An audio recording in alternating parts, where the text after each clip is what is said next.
Finding great candidates to hire can be like, well, trying to find a needle in a haystack. Sure, you can post your job to some job board, but then all you can do is hope the right person comes along. Which is why you should try ZipRecruiter for free at ZipRecruiter.com/zip. ZipRecruiter doesn't depend on candidates finding you. It finds them for you. Its powerful technology identifies people with the right experience and actively invites them to apply to your job. You get qualified candidates fast. So while other companies might deliver a lot of hay, ZipRecruiter finds you what you're looking for. The needle in the haystack. See why 4 out of 5 employers who post a job on ZipRecruiter get a quality candidate within the first day. ZipRecruiter, the smartest way to hire. And right now, you can try ZipRecruiter for free. That's right, free at ZipRecruiter.com/zip. That's ZipRecruiter.com/zip. ZipRecruiter.com/zip. Breaking down every game, every day in Major League Baseball. This is the Baseball Betting Show. Here is your host, Greg Peterson. A warmer from the low. Welcome to lovely Las Vegas for the Baseball Betting Show with myself, Greg Peterson, now part of the VSiN Family Podcast. We've got a great podcast for you.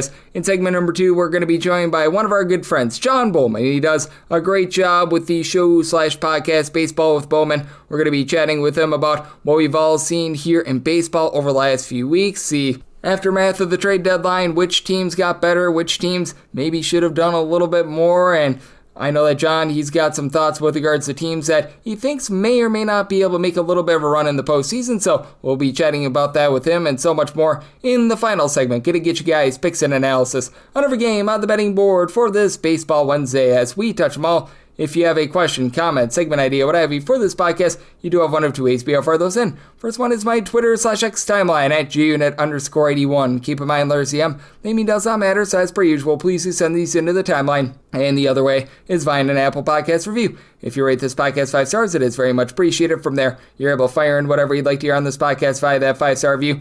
While I did not get in any Twitter/X questions, everything is powered by Edge Boost. Edge Boost, making sure that bettors are able to have access to their funds whenever and wherever. Over at Edge Boost, they make sure that 100% of your gambling transactions are approved. And we go to EdgeBoost.bet. Put in that promo code of Greg, G-R-E-G. That'll get you a dollar for dollar match on your first deposit up to $25. Now let's take a look back at everything that we saw in baseball on Tuesday. Try to find some trends and try to get to know these teams a little bit better. Games from yesterday is Greg buzzing about. Here is the rowdy recap. Houston Astros get the job done against the Miami Marlins. This by a count of 7-3 as Marlins drifting back down below 500, and for Miami, they've been a really good home under team this far this season. This is now 25 overs and 33 unders. As for Steven Okert, he was the opener in this one before Caleb Bort. He came in for an inning out of the bullpen scoreless. It was the bulk guy who was able to do a solid job, and AJ Bluebaugh. He came in for 5 innings. He allowed 2 runs. He did allow 2 solo home runs. As going deep off of him, it was Eric Wagaman getting his 6th home run of the season, and Jacob Marcy,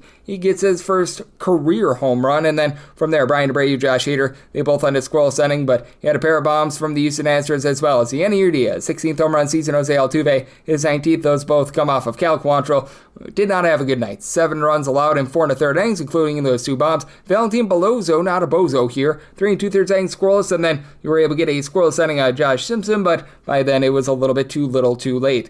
For the Pittsburgh Pirates, 1 run was way too little to be able to get the job done against the San Francisco Giants. This by a count of 8-1, the Giants are able to get it done. As for the Pirates, this was not what they were hoping for out of Mike Burrows. 6 runs allowed in 4 2/3 innings, including 3 home runs. Willie Adames, his 18th home run season. Gerard Encarnacion, his first. And then you had a home run number 3 of the campaign for Christian Koss. And this was a very solid for the San Francisco Giants, as you had Logan Webb get 10 punch-outs, allowed just 1 run along the way. From there, Matt Gage, he was able to give 2 scoreless innings, and Tristan Beck, a scoreless inning out of the bullpen. Meanwhile, for the Pirates bullpen, Cam Sanders, 2 scoreless innings, and Bryson Ashcraft, well, he was a load of Ashcraft. He gave up 2 runs in 2 1/3 innings. The Cleveland Guardians find a way to persevere. They get the job done against the Mets by a count of 3-2, are 3 games above 500 and are not dead in terms of this wild card race. As for Logan Allen, he gives up 2 runs in 5 innings. Matthew Festa, a scoreless inning along Cam Smith, a scoreless inning, and then Kobe Allard along Jacob Junis. They piecemeal together 2 scoreless innings. And for the Metropolitans, Clay Holmes, pretty solid in this one, 2 runs allowed in 5 innings. Gregory Soto, Brooks Raley, Ryan Helsley, all in a scoreless inning, but it was Tyler Rogers who gave up a run in an inning. So the Cleveland Guardians find a way to persevere, and so do the Philadelphia Phillies. They take it to the Orioles by a count of 5-0 as Dean Kramer gives up 4 runs in 6 innings, including a home run as Max Kepler gets his 12th home run season, and Brandon Marsh his 6th. That comes off of the relief piece in Mr. Yaramil Heraldo. He gives up a home run in his inning of work. Not an easy name for me to say, but that's a Grant Wolfram, a scoreless inning, and for Taijuan Walker, 6 scoreless innings. Very good start here. Orion Kerkering, Matt Strahm, and Max Laser all able to end a scoreless inning. The Minnesota Twins are able to end a 6-3 win over the Detroit Tigers as Chris Paddock faces his old team, and did not go well for him. He gave up 4 runs over the course of 4 innings, including a pair of bombs. Going deep, Trevor Larnach, his 15th home run of the season. Then this was home run number 1 for Luke Keckschall, I believe his first career home run. And on the flip side for the Twins, Sebby Matthews was solid. 1 run allowed in 5 innings. Michael Tonkin, Cody Funderburk combined for 2 scoreless innings. Cole Sands gives up 2 runs in his inning work, but Justin Topa, a scoreless inning. And for Detroit, you had Mr. Troy Melton led 2 scoreless innings. 2 scoreless innings out of Luke Jackson as well, but this was not what they were hoping for out of Rafael Montero. It was more like Rafael Montero Bull. He gives up 2 runs over the course of his inning of work, and then you were able to have just a very demonstrative, harebrained, wild, and crazy game between the Athletics and the Washington Nationals. The A's get the job done as they put up a 16 spot. They put up 24 hits. This was 16-7 the final. As for the A's, you had a whole bunch of home runs in this one from Shea Langoliers. Shea bangs his 20th, 21st, and 22nd home runs of the season. J.J. Bleday his 10th home run season, and then you were able to have home run number 2 of the campaign for Darrell Hernandez. As for Washington, this was not what Mackenzie Gore had in mind. He gave up 2 home runs, 12 hits, 8 runs in 3 innings. From there, you had a home run given up in an inning by Clayton Beater. Orlando Rebalta, he gives up a home run in his inning of work. PJ Pauline was able to come in for a scoreless inning, but you had Andre Lara come in. He gave up 6 runs in 2 innings. Jackson Rutledge, a scoreless inning. He struck out the side, so yay, verily there. And with the Washington Nationals, they were able to put up a 4 spot in the 9th inning, so that was nice. Luis Severino gives up 3 runs over the course of 6 innings. From there, Justin Sterner was able to give you a scoreless inning. Ben Bowden, a scoreless inning, and then you did have 4 runs given up by Adrianil Nunez while getting 2 outs out of the bullpen, and it turned into Oswaldo Beto having to close out the game, and he got the final out. And it was a wild one in Arizona, but the Padres, in 11 innings, they do get the job done against the Arizona Diamondbacks. This by a count of 10-5.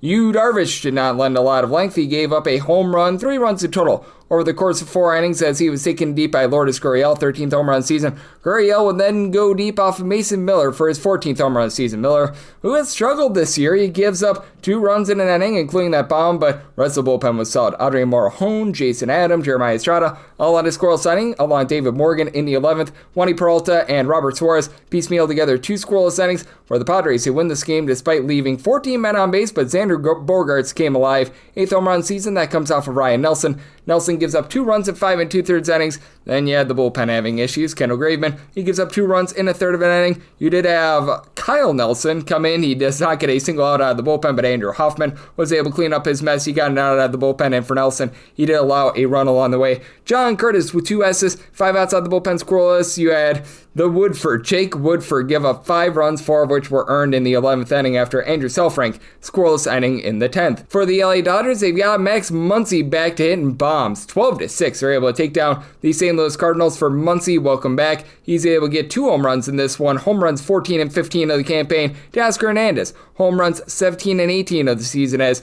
3 of those home runs come off of Miles Michaelis, who he got shelled. 5 runs allowed in 3 innings. The other home run comes off of Andre Granillo, as he gave up one of those home runs to Oscar Hernandez. 4 runs allowed in 1 2/3 innings, and then you had 3 runs given up with 1 out of the bullpen from Ryan Fernandez. Matt Savanson, 2 scoreless innings. Grayson Garacifo, he comes in for a scoreless inning, and for the Cardinals, pair of bombs. Nolan Gorman, 10th home run of the season. Wilson Contreras, 16th home run season for Contreras, goes deep off of Alexis Diaz, who gives up 3 runs in 1 1/3 innings. Emmett Sheehan, 2 unearned runs given up in his 5 innings, as you did have Max Muncy have an error out there in the field as well, but Jack Dreher, pair of outs out of the bullpen scoreless. Ben Casparis gives up a run in an inning, and Anthony Banda, Alex Vesia, they combine for 3 outs out of the bullpen scoreless.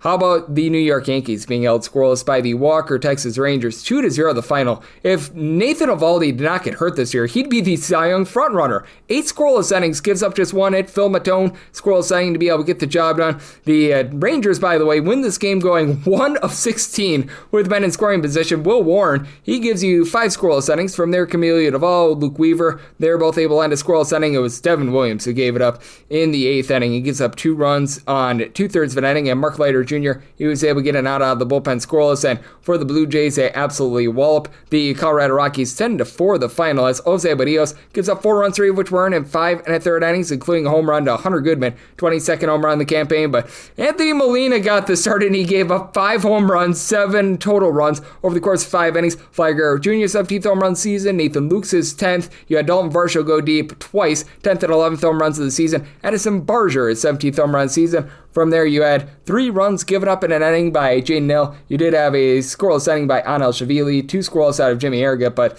much too little, much too late there. And for the Seattle Mariners, they get the job done against the Chicago White Sox. This by a count of 8-3, as the Mariners are currently your number 3 team in all baseball to the over. 60 overs, 49 unders, and 5 pushes, as this was not the start that the White Sox were looking for from Davis Martin. 6 runs, 5 of which were earned, give it up in 5 innings, including a pair of bombs, and Eugenio Suarez, 37th home run season, and then Dom Canzone, his 7th home run season, and then you'd have Josh Naylor go deep in this game off of Brian Hudson. He comes in, and he allows 2 runs in an inning. Tyler Gilbert, Mike Vasil, they both lend a scoreless inning, and trio of solo home runs for the White Sox. Luis Robert, 12th home run season, Lennon Silkis, 12th home run season, and then how about home run number 8 for Colson Montgomery? All have come in the last 28 days, as for Seattle, Jackson Cowher give up a pair of solo home runs in his inning of work. Brian Wu, how about a woohoo for giving up a solo home run in 7 innings of work, and Casey Lugamina, he was able to give you a scoreless inning, and for the Tampa Bay Rays, they get the job done against the LA Angels. This by a count of 7-3, as Ryan Pepiot does give up 2 runs in 5 2/3 innings. He did allow a home run to Joe Adell, sets fire to the rain with his 23rd home run in the campaign, but Jose Soriano, 7 runs allowed in his 4 innings, and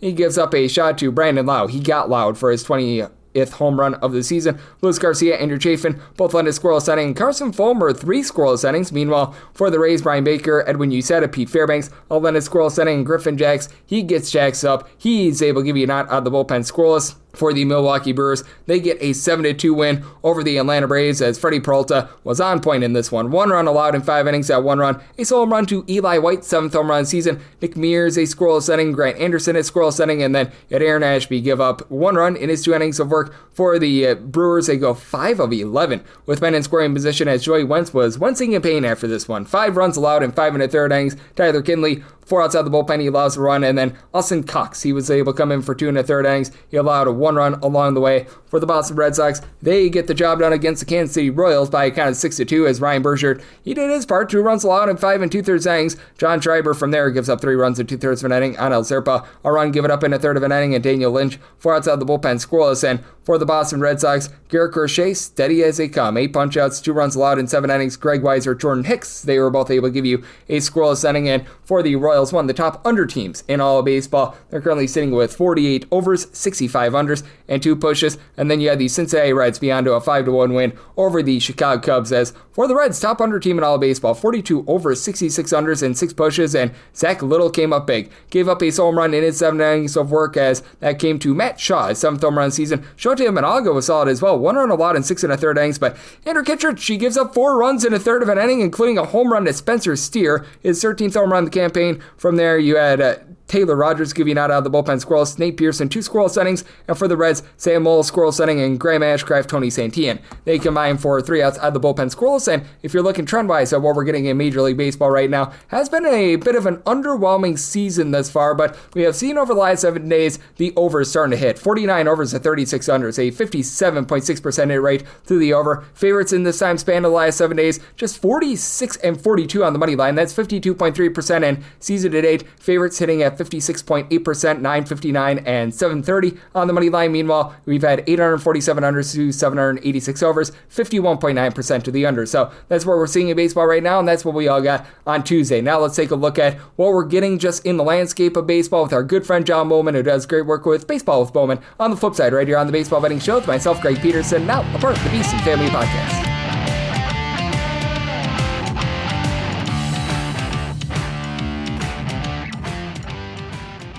Warning, the following ZipRecruiter radio spot you are about to hear is going to be filled with F words. When you're hiring, we at ZipRecruiter know you can feel frustrated, forlorn even, like your efforts are futile, and you can spend a fortune trying to find fabulous people, only to get flooded with candidates who are just fine. Fortunately, ZipRecruiter figured out how to fix all that. And right now, you can try ZipRecruiter for free at ZipRecruiter.com/zip.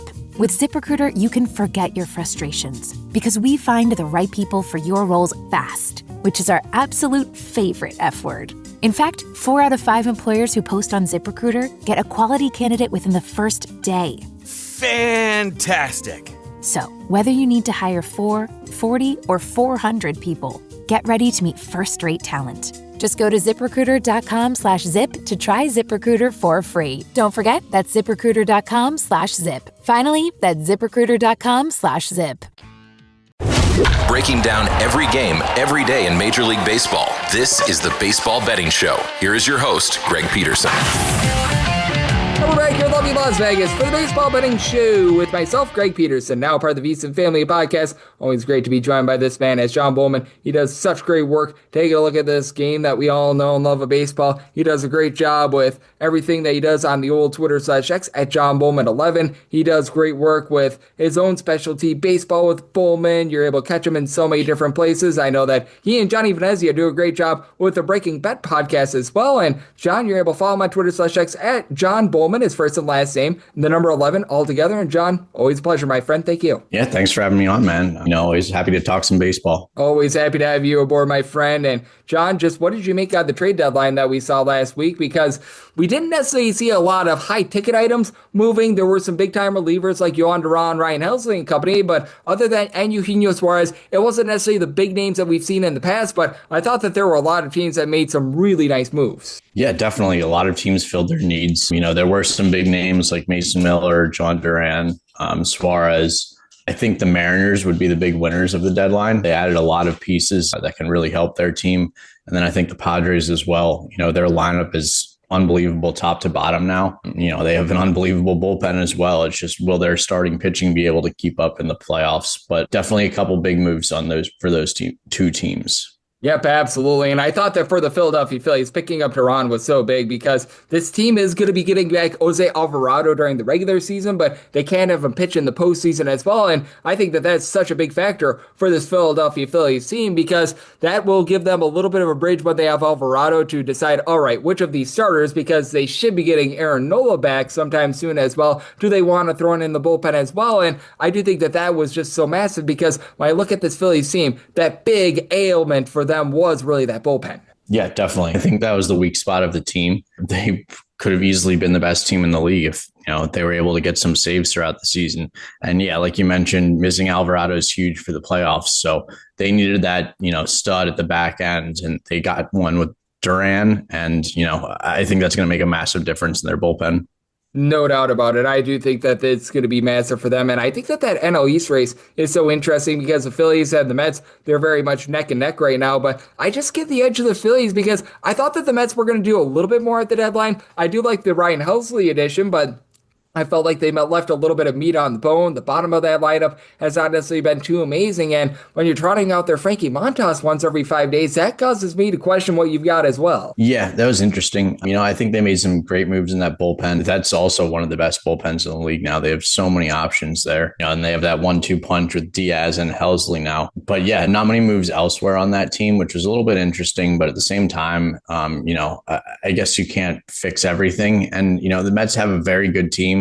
I think if they're going at the right time, just like we saw in last year's playoffs, that they can make a run. Yep, I do think so as well. And I think that it's going to be a lot of fun to take a look at those two teams out there. And the National League, I think, is so intriguing because for the Dodgers at full health, I still believe that they're the top team in all of baseball. But are they going to be fully healthy for the rest of the year? I think is a big, giant question mark. They brought in Brock Stewart to help out that bullpen. That was nice. But I felt like they could have used a little bit more because their pitching depth is so in shambles right now. And they're really banking on these guys like Blake Snell and company coming back and looking like their old selves, including those guys in the bullpen like Kirby Yates and company. Yeah, for sure. I guess what that tells me is maybe they have a good idea that a lot of these guys are going to be coming back because we know that team, if they're not going to have a strength at a certain position, they're going to go and they're going to fix that. They just have so many injuries right now, pretty much everywhere in their roster, every aspect. But they're making it through right now. It seems like the reason that they didn't do that is because they do have a good idea that they think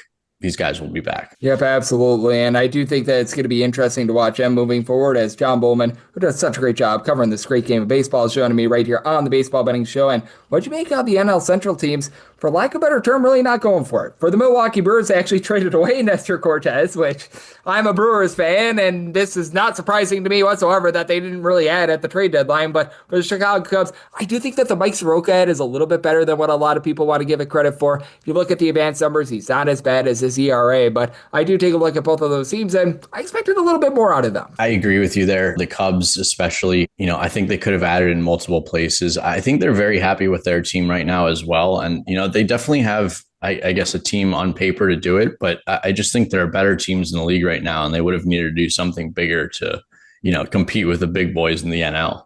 Yep, absolutely. I think that landscape is so interesting, but I take a look at the American League, and this American League, my friend, is so wide open right now. It's not even funny. The Tigers have really fallen back to earth. The New York Yankees without Aaron Judge look completely mortal, and we know that with Aaron Judge in the month of October, that's really been one of his big kryptonites, so that's not necessarily encouraging. The Astros have a nice record, but I'm not necessarily too much of a believer in them. The Seattle Mariners added at the deadline, but they still have some question marks as well, and I just look at the American League, and I can't remember a league being quite as wide open as it feels like it is in the American League this year. Yeah, it feels like we've kind of had this for 2 years in a row now, and I was actually thinking about this earlier. I feel like I would have the 4 teams that could win the World Series the most would be all in the NL. I think I would take the Mets, the Padres, the Dodgers, and the Phillies over any AL team right now. Just because, like you said, there's so many question marks. Like the Blue Jays have a solid team, but that's, can't compete with those other teams in terms of the roster. Maybe the Mariners, after all the moves that they made, maybe the Astros once they get healthy again. And, maybe the Tigers. The Tigers still have some flaws too. And, they don't necessarily have the experience yet. So I really don't know who's going to come out of the AL, but I do favor the NL heavily right now. Yep, I agree with you. And as outlandish as it sounds, perhaps the Texas Rangers might be that team, because I love the fact that they added Merrill Kelly. This bullpen has been rock solid since the beginning of the month of June, and they finally started to hit in the month of July as well. Would have liked to see them acquire a little bit more to be able to help out that lineup, but seems like they're getting hot at the right time. And for the Texas Rangers team, we've seen it from them just 2 short years ago, and I feel like this is a bunch that might be able to have that chemistry, along with a great manager in Bruce Bochy, to be able to do it. Yeah, for sure. I mean, they're getting hot at the right time. They're also getting a bit healthier. However, they just lost Evan Carter again to the IL, and he's been a big part of that team. Whenever they have been winning, they do have a very good bullpen. Their starting pitching is going well right now, especially with Kumar Rocker and Jack Leiter in there, a couple guys who are very young. I just don't know if they're going to be able to catch up to a team like the Mariners. Maybe the Yankees free fall, for a little bit now, even if Judge comes back soon. But the Texas Rangers are in a good spot. We just need some more consistency out of them. Yep, we do need more consistency out of them, and that is something that is going to be really interesting to look at. And then also the Boston Red Sox have been a little bit of an inconsistent team. They didn't acquire a ton at the deadline. They picked up Steven Matz, but this is a team that it's honestly been addition by subtraction with them, because their biggest move this year was trading away Rafael Devers. That has worked out very handsomely for them, just as the San Francisco Giants about how handsomely that's worked out for them. And I think that they're one of the more intriguing teams in the league right now, with the way that guys like Lucas Giolito and Trevor Story, who started out so bad to begin the season, have just been able to find their good form. Yeah, I think this is the team that, a lot of people, including me at the beginning of the season, thought would kind of be around here at this point, contending for the division and in the playoffs. They're just kind of finally finding their groove. And, I honestly was one of the people, I didn't think it was going to go that way after they traded Devers. And they're dealing with some really key injuries right now, but they've also had a couple of best prospects in the game for a little bit now. So those guys coming up and filling those spots has been big, but they're getting hot at the right time. I'm just a little worried about, their depth in terms of making a deep playoff run. Yep, I'm right there with you. I do think that for the Red Sox, also that bullpen has been pretty rock solid as well. So going to be a lot of fun to see what they do moving forward, as John Bollman, who does such a great job taking a look at this great game of baseball, joining me right here on the Baseball Betting Show. And out of all the moves that we saw last week, is there one or two that you felt like were a little bit under the radar, and maybe it's not getting as much attention that it deserves, but you feel like it really did fortify things? I don't know. I feel like there are a lot of good under the radar moves. I think maybe one like O'Hearn and Laureano to the Padres. I think those are two guys where, you'd hear their names and you wouldn't necessarily think that they're playing at one of the best rates in the league right now. And they really are. Like Laureano's having an unbelievable season.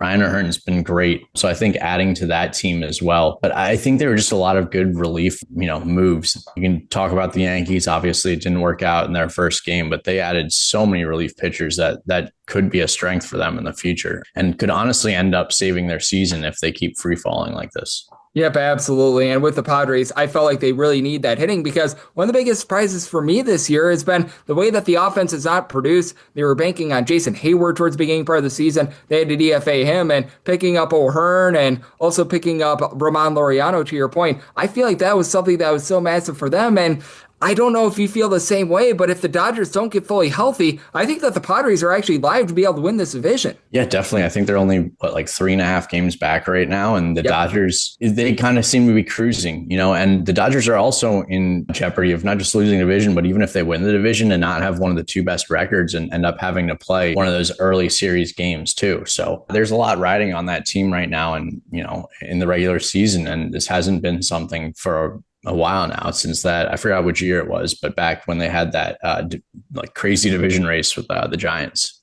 Yep, absolutely. I remember that one. And man, that was a really wild one. I think that you were referring to 2022, if I'm not mistaken, when the Giants won that division. Might have been 2021, but yeah, that was an absolutely insane year where the Giants won 109 games. That was a lot of fun. And we've talked about a lot of positives. Is there a team or two that you're feeling a little bit bearish on coming into the final month and a half, 2 months of the season that maybe they should have done a little bit more at the deadline and perhaps they're holding on to a playoff spot right now, and when it's all said and done, you question whether or not they're going to be able to hold on?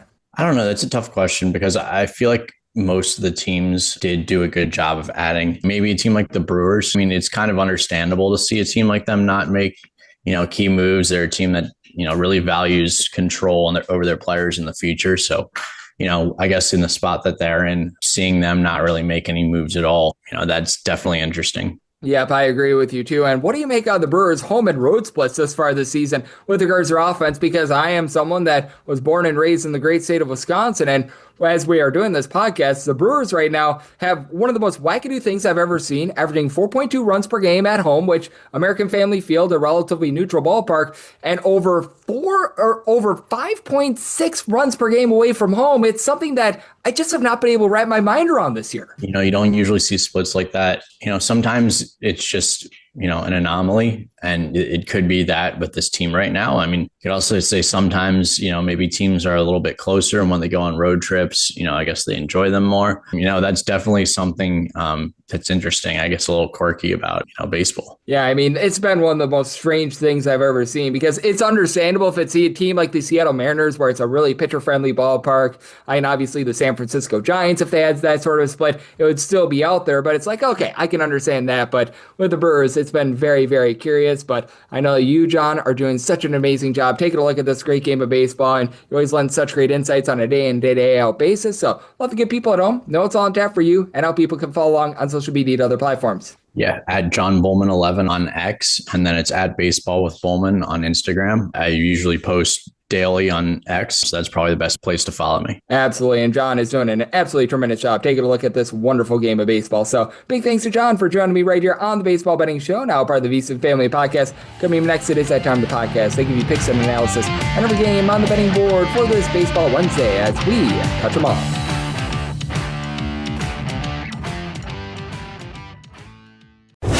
Breaking down every game, every day in Major League Baseball. This is the Baseball Betting Show. Here is your host, Greg Peterson.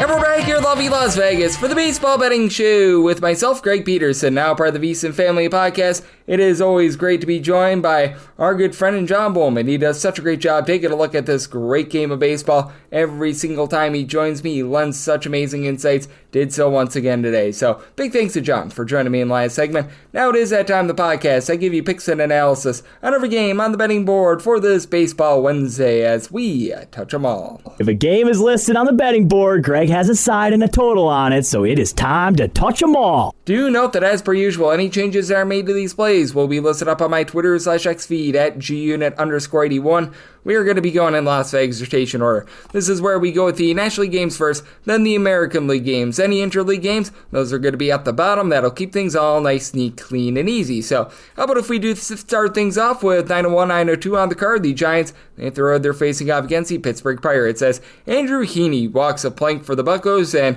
Robbie Ray says hip hip hooray to getting another start. And for San Francisco, you're going to be getting them in that neighborhood of a -145 to a -157, between +128 to a +130 is that number on Pittsburgh, and 8 is the total. The under is -120, the over is even, and for Pittsburgh, I did set them at a +153. Now, if you're looking to lay a run half, obviously I'm using the old FanDuel opener, which you never know what you're going to be able to get there, but that said, in terms of the initial opening run line, you're going to be laying with a run half with the Giants getting a +105. If I could get right around about a +105, I'm going to be willing to take it. +105 was my absolute minimum for Robbie Ray. He hasn't been quite as good when he's been on the road as compared to at home, but he's still been a relatively steady Eddie pitcher in that he has been able to reduce on giving up the deep ball this far this season, as for his career gives up about 1.5 home runs per 9 innings. This year that's down to about 1.1 home runs per 9 innings, so much more passable there. And then additionally, he's been still able to do a nice job in terms of keeping things out in front of him with reducing the walks as well, about 3.5 walks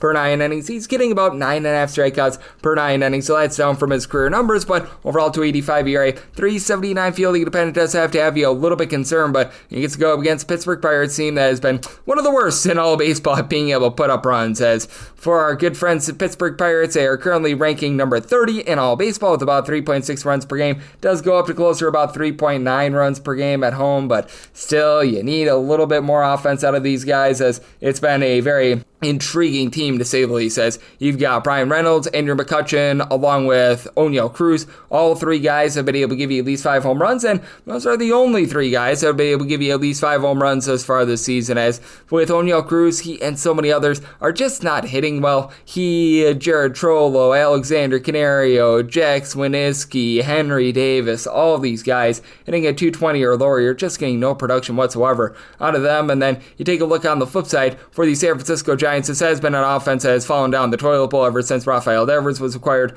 4 home runs in over 35 games since being acquired by the team. That's just not what you were expecting. The Giants themselves are right now ranking 23rd in the big leagues in terms of runs per game. That does go up to about 4.6 runs per game when they are away from home. And for Andrew Heaney, it has been a very, very rough run for him. Heaney is now rocking an ERA that is hovering right around about a 5. He has been significantly better when he has been in Pittsburgh rather than when he has been away from home. But yeah, this has not been great to say the least. 527 fielding dependent, career low, 6.4 strikeouts per 9 innings, 1.7 home runs, 2.9 walks per 9 innings. Undersold it a little bit, 4.89 ERA, so he's a little bit better than a 5, but really not too much better. But he has been a little bit better when he has been at home for the Pittsburgh Pirates. Right now, when he's been in Pittsburgh, a 3.25 ERA. He's allowing closer to about 1.1 home runs per 9 innings. On the road, he's allowing over 2 home runs per 9 innings, just getting absolutely tattooed. And this is a Pirates bullpen that they do trade away David Bednar at the trade deadline, but you saw some relatively solid pieces here, as you've been able to get a sub-3 ERA out of Dennis Santana, Isaac Madsen. Carmen Mlodzinski has been pretty solid as a long guy coming out of the bullpen, was a failure as a starter, and Braxton Ashcraft is able to give you some relatively solid innings as well. And for the San Francisco Giants, overall this season, they rank in the top 6 in terms of bullpen ERA.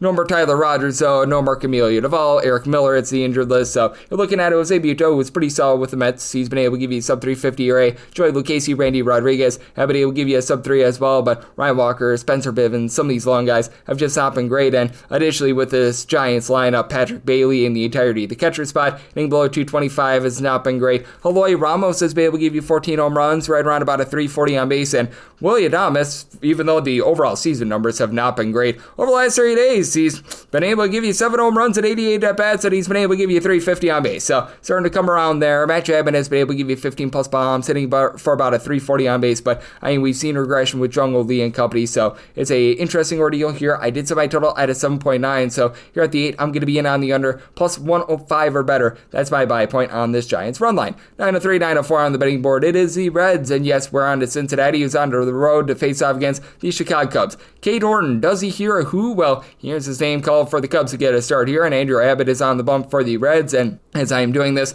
There's currently no opener with regards to the total. That's because of the Wrigley Field win situation, but we do have money lines with the Cubs between minus 135 to a minus 144, plus 118 to a plus 122 is that number on the Reds, and I'm going to ride with the Reds. I set them at a plus 113 on the money line. Now, if you take a look at the win situation that it looks like we're going to be getting on Wednesday, it's going to be mostly directional, about 8 to 9 miles an hour. Might be blowing a hair in, but I mean, it's really not something that should be helping out these pitchers too much, not really something that is going to be hurting these pitchers too much. So sort of a neither here nor there sort of situation. And with Cade Orton, he's been able to do a nice job of keeping things out in front of him and not giving up the deep ball. He's giving up only 0.9 home runs per 9 innings. Now, he's not any sort of a power pitcher, 6.5 strikeouts per 9 innings. He's giving up 3 walks per 9. So I do think that there's going to be a bit of regression with his 3.43 ERA. Right now, he has a 4.15 fielding independent, but I mean, on the flip side, Andrew Abbott, he has been a magnificent 2 earned runs or fewer in 16 out of his 19 starts this year, 2.15 ERA. He's allowing 0.9 home runs, 2.7 walks per 9 innings. Now, that fielding independent is more than a full point higher because he's only getting about 8 strikeouts per 9 innings. He's backed up by a bullpen for the Reds that, I mean, it's been solid. They didn't really sell away any pieces other than Taylor Rogers at the trade deadline. You've had Emilio Pagan give up a few home runs, but he's been able to post up a sub 3.25 ERA. You've been able to get relatively good production as well out of someone like a Tony Santillan, who's right now posting up a sub 3 ERA. Brent Suter's a long guy that's been a little bit shaky recently, but still sub 3.50 ERA. So I mean, these guys have not been amazing, but they've been able to get the job done. And then for this Reds lineup, you really don't have anyone other than Elly De La Cruz that strikes fear into you. 19 home runs, 360 on base, the stolen bases, he has been absolutely magnificent. But I mean, you've got plenty of guys that they find a way to move the line and get on base. As right now, you've got Matt McClain, Spencer Sear, TJ Friedel, Austin the A's Kid, all between 10 and 12 home runs, with A's hitting about a 270. Gavin Lux has been able to give you 360 on base. Friedel about a 375 on base. So, I mean, you do have guys that are getting on for this team. Niavali Marte, whenever he's been in the lineup, has been hitting at 280. He's been banged up throughout the season. Now you've had some of the younger guys like Christian Encarnacion Strand and Will Benson be flops for this team. So that's been a little bit less than amazing, but I do think that for this bunch, you're going to be able to get some relatively good performances out of this bullpen. And for the Chicago Cubs, it has been a lineup that has been one of the most fearsome in all of baseball. They're in the top 4 in terms of runs per game. Seiya Suzuki, Pete Crow Armstrong, both with over 26 home runs this far this season. Crow Armstrong throws in their 27 stolen bases. Just have a lot of guys in general that find a way on base for this team, as Kyle Tucker continues to give you over a 370 on base. He has been a good power hitter as well. As Tucker, he's been able to supply the team with 18 plus home runs. You've been able to get 20 plus bombs out of Michael Busch, who continues to give you over a 350 on base. Nico Horner, not necessarily a power guy, but he continues at a 290 for this team. Carson Kelly above a 370 on base with a double figure amount of homers. So just 1 through 9 for the Cubs. You really have a fearsome bunch, and this is a Cubs bullpen that has been relatively league average since the beginning of the month of June. You knew that there was going to be a little bit of regression with these guys. They do actually pick up Taylor Rogers from the Reds. He's been able to give you a sub 3.25 ERA this year, along with the likes of Caleb Theobar, Daniel Palencia, Drew Pomerantz. You do have a bit of regression, sort of fear with these guys. Brian Keller, Chris Flexen have been experiencing a little bit of that, but overall, I do think that for the Chicago Cubs, they should be able to give you a relatively solid performance out of the bullpen. So this is a circumstance where I set them as a very slight favorite. I just have to take Andrew Abbott here with this big of a plus number. I'm going to be willing to take a shot on the Reds on the money line at a plus 114 or higher. And then, like I said, with the win situation, shouldn't really impact both of these pitchers too much. So 8 or less, I'm going to be in on the over, 8.5 or higher, the under, 905, 906 on the betting board. The LA Dodgers play host to the St. Louis Cardinals. Matthew Liberatore is on the bump for St. Louis, and Shohei Ohtani is on the bump for the Dodgers. The Dodgers are between minus 188 to minus 208 favorites, between plus 168 to plus 174, that number on St. Louis. And total on this game, you're going to be getting at an 8.5. The over is minus 120, and the under is even. And with the Dodgers, I did set them on the money line at a minus 182. I would need plus money to be able to take a shot on the run line, pretty much any sort of plus money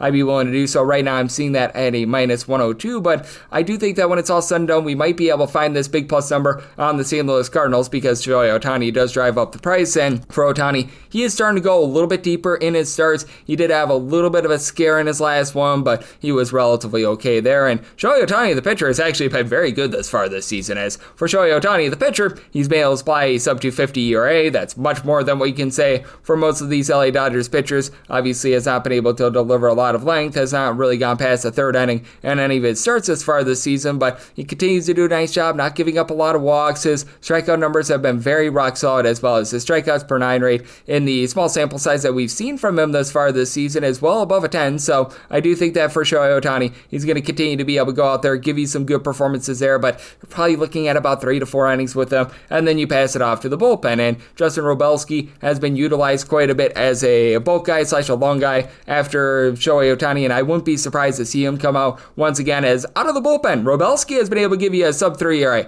Last pitched on August 1st, so he would be in line to be able to see some innings here. He only went 3 innings, so he should be good to go. And for the LA Dodgers, this is a bunch that added a few pieces at the trade deadline with Brock and Roll Stewart added to that bullpen. Now you've got Tanner Scott along Kirby Yates currently on the injured list, but you do get back Blake Trine, and Yates and Scott just have not been great this year. Sub-375 ERA. Jack Dreher has actually been solid in this bullpen with a sub-3.3 ERA, but it has been a Dodgers team that's been in the bottom half of all of baseball in terms of their bullpen ERA. Now they are still number 1 in all of baseball in terms of runs per game at home. They are generating over 5.8 runs per game at home. It's been a little bit of a rough run for them. If you look since the beginning of the month of July, they've actually been in the bottom half of the big leagues in terms of runs per game. Shohei Ohtani continues to do his thing, 378 on base, 38 home runs. Andy Paz has been rock solid as well, 19 bombs, hitting about a 275. Freddie Freeman at 375 on base. Will Smith getting jiggy with it, 420 on base. Now you do get Max Muncy back as well. Max Muncy, he went out in very, very late June, and that really caused for this, shall we say, torpedo and spiral for this lineup. So I do think that that's going to be able to help this team out moving forward, but Mookie Betts has been awful since the beginning of the month of July, less than a 285 on base.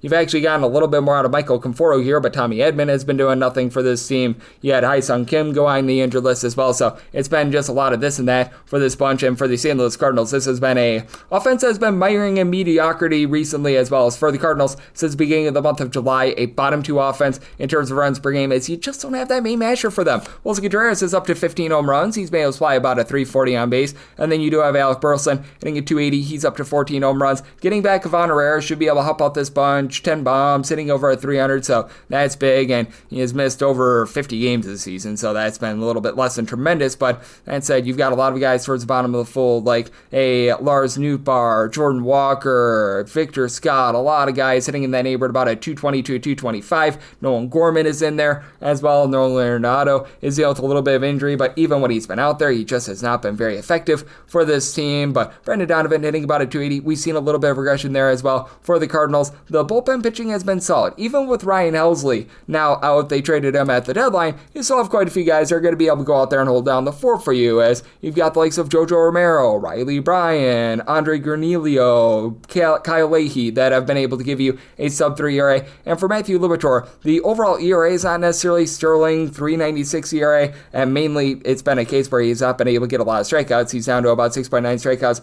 per 9 innings, but he does a good job of being able to limit mistakes and limit damage. He's giving up 0.8 home runs, 2.1 walks per 9 innings, so he's got a 359 fielding dependent. Do think that he does a relatively solid job with his start. He comes in having allowed 2 earned runs or fewer in 4 out of his last 5 starts. That said, I do think that the Dodgers offense also gets back online with Max Muncy getting back into the lineup as well. So I did set my tilt at 8.7 here at the 8.5. I like the over, and with the Cardinals at a plus 182 or higher, I'd be willing to take a shot on them on the money line. Like I said, any sort of plus number, we'll be looking at the Dodgers on the run line, so we'll see how that sorts its thing out overnight. 907, 908 on the card. The Brewers are on the road against the Atlanta Braves. Spencer Strider is on the bump for the Braves, and Jose Quintana is on the bump for the Brewers, and the Brewers do find themselves as a underdog of between plus 118 to a plus 124 and minus 131 to a minus 144 is that number on Atlanta. 8 is the total. The over and the under are both at minus 110, and with the Brewers, I did set them as a plus 147 underdog. I'm going to be willing to lay it with the Atlanta Braves. Now, a little bit of a funky spot for Spencer Strider because he was supposed to pitch in that Bristol Motor Speedway game. He gets scratched, and you thought that he was going to be coming back the next day. Instead, they decided to push him back to here. But for Spencer Strider, the strikeout numbers have been great. 10.7 strikeouts per 9 innings. He is giving up, though, about 3.7 walks per 9 innings. I do believe that his overall season data has been warped a little bit because he was coming back off of major surgery. He missed all of last season pretty much, so that really had him just in a little bit of a rut to begin the season. If you look ever since, we're going to call it the 16th of June, he's been able to do a much better job. This has been a 9-start stretch where he's been posting up a 2.91 ERA. He's giving up less than 0.9 home runs per 9 innings. Walks are still high. He's still giving up over 3.5 walks per 9 innings, but all in all, I've been liking what I've been seeing out of him. And then on the flip side, you've got a Milwaukee Brewers team that's averaging darn near 5.8 runs per game away from home. It's been absolutely masterful what we've been seeing out of this Brewers offense, and this is all despite the fact that they don't have a lot of power hitters. Like, for the Brewers, this team is in the bottom 7 in the big leagues in terms of home runs on a per at-bat basis. Jackson Chourio and Rhys Hoskins, 2 of the 3 guys on this roster with at least 10 home runs, are currently dealing with injury. Christian Yelich is the only healthy player with above 10 home runs this year, 21 bombs, hitting for about a 341 on base, but the on base has been the key for the Milwaukee Brewers. You just have a lot of guys, they're moving the line in general. Isaac Collins is actually up to a 384 on base, and then just a poo-poo platter of different guys that have been able to supply for you about a 340 to a 356 on base. Sal Frelick, William Contreras, Caleb Durbin, Bryce Terang, so these guys have really been able to do a nice job of mixing and matching, and for the Brewers, this has been a very much upgraded bullpen since the beginning part of the season. You had the likes of Yo Payamps, Elvis Peguero, who were solid in 2024, completely pooped the bed towards the beginning part of the season. Now you've got Abner Uribe, Aaron Ashby, throwing there Trevor McGill, Nick Mears, these guys that'll be able to give you a sub-3 ERA. They've been highly reliable for the team. And then for the Atlanta Braves, it's been a case where this bullpen has went straight down the tubes. That's Rossio Iglesias has just had a terrible season. So that has not been great for them. You're seeing a few guys being able to go out there, give you some good innings. Desbel Hernandez, Pierce Johnson, throwing there Dylan Lee. These guys have been able to give you a sub-325 ERA. Even Austin Cox, who was the essentially opener in that Bristol Motor Speedway game, he was relatively solid, but Aaron Bummer, Dylan Dodd, and Angel de los Santos, who they cut ties with, like a lot of guys that have been ancillary pieces in this bullpen, have just not gotten the job done. And now you've got a Braves team that is in the bottom 10 in terms of runs per game, deal with the injury to Ronald Acuna Jr. You do have, though, Austin Riley, Sean Murphy, Matt Olson, all between 16 and 18 home runs. And Olson has done a great job of moving the line, getting on base, 360 on base. Marcell Ozuna's up to a 366 on base with 15 home runs. Sean Murphy really doesn't hit for average, but he's been able to give you that pop. And then you've got Brooks Baldwin, who's been very good at the catcher spot, double-figure amount of homers. He's hitting for about a 280, so you do like to see that. But I mean, the Michael Harris 260 on base situation is not great, to say the least. He and Ozzie Albies both hitting 9 home runs apiece. Both are hitting below a 240. That has been really a killer for this team, and I do think that for Jose Quintana, it's just a case where I don't want to be backing him, because even though you do have your concerns with this Atlanta Braves lineup, it is a case where Quintana, he's pitching to a little bit too much contact for my liking, as he's posting up a 350 ERA, but that's backed up by a 485 fielding dependent, 6 strikeouts at 3.6 walks per 9 innings. He is allowing 1.2 home runs per 9 innings as well, so there's a lot of concerns here with Jose Quintana, and I do think that for the Atlanta Braves, they do get an exceptional start out of Spencer Strider. Did some I told you, you're at an 8.3, so at the 8, I do like the over, and with the Braves, I'm going to be taking them on the money line up to a minus 146, 909, 910 on the betting board. The San Diego Padres are on the road against the Arizona Diamondbacks. Anthony DeSclafani is on the bump for Arizona, and Mr. Nestor Cortez is on the bump for the Padres. The Padres do find themselves as a favorite in this ordeal, anywhere between minus 135 to a minus 144, between plus 118 to a plus 129. That number on Arizona, the total on this game, it is 9.5. The over and the under are both at a minus 110, and when it comes to this bunch in San Diego, I did set them as a minus 137 favorite, so seeing that minus 135, I really wouldn't want to be going past that, but I would be willing to lay that money line for Nestor Cortez. Just hasn't had a lot of opportunities to start in general. Had a few starts with the Milwaukee Brewers, they shut him down, and then they sent him down to the minor league level where he was actually pitching relatively well. I think that he actually made a start out there for the old Wisconsin Timber Rattlers, which is like 10 minutes away from where I grew up. That's always a lot of fun, but in his 4 minor league rehab starts, 18 innings, he posted up a 1 ERA, giving up 3 runs, 2 of which were earned. His strikeout numbers were good. He wasn't walking a lot of guys, so you feel good about that. And for Anthony DeSclafani, he's been utilized both as a starter and also as a long guy for the Arizona Diamondbacks. Right now for DeSclafani, he's been rocking a 4.91 ERA. That fielding dependent, it is more in that neighborhood of a 5.91, as he's giving up over 2 home runs per 9 innings. 8.5 strikeouts per 9 innings have not been too bad. It's been a relatively small sample size, as he's only won 25 2/3 innings, but for Anthony DeSclafani, when he's been in the role of a starter, it just hasn't necessarily been good for him over the last few years in general. Even when he was with the San Francisco Giants a few years ago, he really struggled, as he had a 4.88 ERA and a 6.63 ERA in 2020 of 22 and 23. So you do have to have your concerns there. He's never been too much of a power pitcher, and he's backed up by an Arizona Diamondbacks bullpen that is absolutely awful.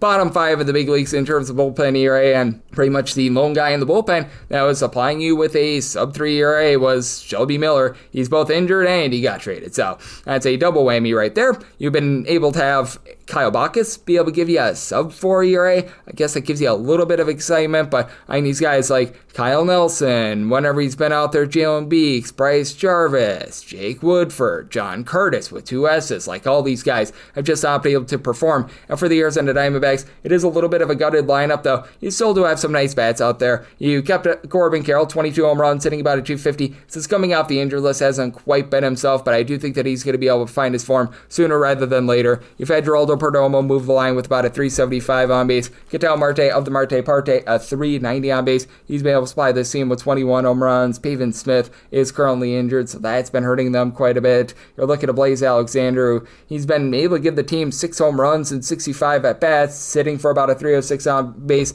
I think that he's going to be able to give you a bit of something. Overall for the season, the Diamondbacks are a top 8 offense in terms of runs per game. I think that that's going to see a little bit of slippage, though. And for the San Diego Padres, this has actually been surprisingly a bottom 6 team in the big leagues in terms of runs per game on the road. But you pick up Ramon Laureano. You also pick up Ryan O'Hearn from the Baltimore Orioles. Pair of guys with 12-plus home runs. Pair of guys with over a 340 on base. And in the case of O'Hearn, over a 370 on base. And then for the Padres, obviously, you've got your main 2 mashers. Manny Machado along with Fernando Tatis Jr. Machado up to 20 bombs at a 360 on base. Tatis, he's up to 17 home runs. He's been able to give you about a 370 on base. So you feel good about those guys. You have to think that Jackson Merrill is going to be able to give you a bit of something here in the back half of the season. Has dealt with injuries, but it's still 325 on base out of him. Luis Arias is hitting darn near 300 as well. The issue for this team has been the catcher spot. No, none of the catchers are hitting above a 270 with regards to on base, hitting for power or anything like that. So that's been a bit of an issue. But for the Padres, you're also having the number 1 team in terms of bullpen ERA. They had Mason Miller at the trade deadline, which he's actually had a little bit of a rough season. But I mean, even if you get a nothing burger out of Mason Miller, you still have Audrey Morejon, Jason Adam, David Morgan, Jeremiah Estrada. I'll give you a sub 275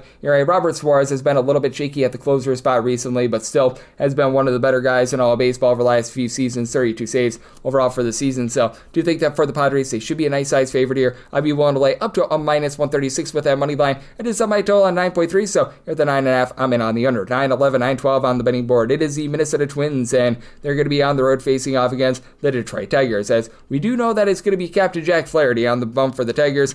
Right now, CBS Sports is projecting that it's going to be Joe Ryan, but this is a game that is presently off the board, and if in Tigers versus Twins, you do indeed get Joe Ryan, I'd be saying the Tigers at a minus 119 on the money line, so we'll be willing to lay up to a minus 118 there, plus 120 or higher. We'll be looking at the Twins, and then 8 or less in on the over, 8.5 or higher, the under. If it's not Joe Ryan, you're probably looking at Pierce Ole or something like that, and that would be a difference of probably about 60 cents, and I'd be putting the Tigers probably closer, about a minus 175, minus 180 favorite, and with it being Ryan against Flaherty, 8 or less to the over, 8.5 or higher the under. If it's not Ryan, 8.5 or less to the over, 9 or higher to the under. Not going to go too deep into Joe Ryan, but he's giving you 10 strikeouts, less than 2 walks per 9 innings, sub 325 ERA. He has been great, and the Twins bullpen that is supporting him, it is not great, and it's also very, very much gutted. For the Twins, you don't have any of these pieces that you had before. Louis Varland, Brock and Roll Stewart, Yohan Duran, they're all gone. So you're looking at Cole Sands, Cody Funderburk, whole bunch of guys with over a 4 ERA.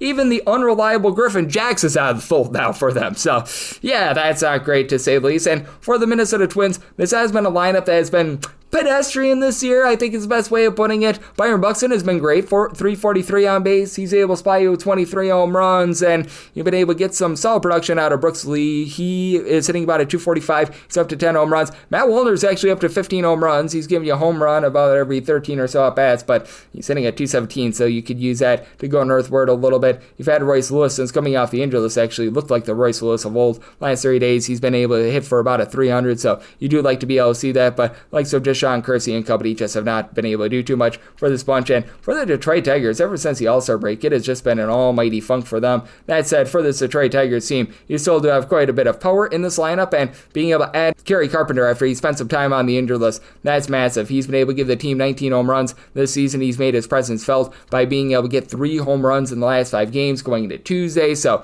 he's a instant game changer for this team. And then you've got a lot of guys that are just doing a good job of finding a way to move the line, get on base for you. Zach McKinstry, Cole Keith, Gleyber Torres, Javi Baez, Dylan Dingler, all these guys in between about a 263 to a 275. Riley Green has been that main power hitter. He's up to 26 home runs. He's hitting for about a 270. Not necessarily the world's greatest on base, but you'll certainly take that. And then you've had Spencer Torkelson hit for about a 240 with a 330 on base. He's up to 23 bombs thus far this season, so you love what you're seeing there. Now for the Tigers, they have been in the bottom half of the big leagues in terms of bullpen ERA since June 1st. You do pick up Kyle Finnegan, but Kyle Finnegan was unreliable towards the last month or so with the Washington Nationals, so that's a bit of an issue. Will Vest, Brian Herter, these guys have been very good. They've been able to give you a sub-3 ERA, but after that, it's a big giant fall-off. Tyler Holton has been able to give you about a 3.75 ERA. Chase Lee, along with Tommy Kahnle, is on an almighty funk. These are guys